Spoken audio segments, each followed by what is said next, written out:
As a parent, I've adopted lots of phrases into my regular vocabulary that I never thought I might have to.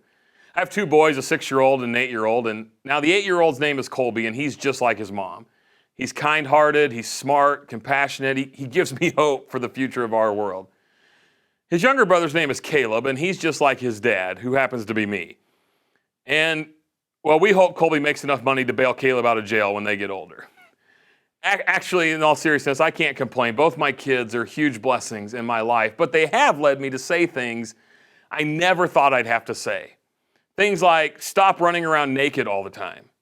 Or, please don't shove 4 hot dogs into your mouth at once. Or, my favorite, stop sitting on your brother's head and passing gas.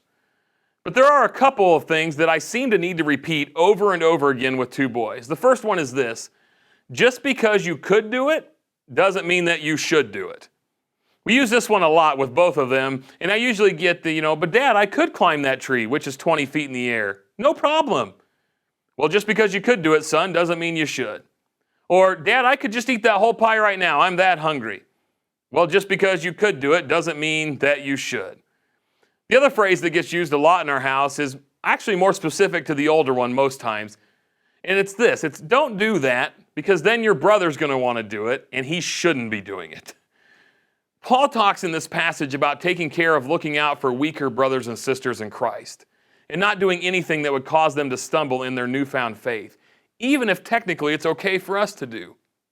Paul in Corinthians talks about this as well, and you're going to read that Corinthians passage in your small group time tonight. It's where Paul teaches us that while some things are permissible, they may not be beneficial. Essentially, what Paul is challenging us with tonight is kind of similar to my statements to my kids. Just because you can do something doesn't always mean that you should do something. And I want to encourage you in your groups tonight and in your own personal reflection time to really give some great consideration to that thought. I think many witnesses are hindered or hurt because we as Christians are so excited to do certain things because technically we can, that we never stop to think about whether or not we should. And the second statement I make to my kids is equally applicable to Paul's thoughts as well. Don't do that because your brother is going to want to do that and he shouldn't be doing it. Paul tells us here in Romans that there are weaker Christians, newer Christians, that we need to be aware of.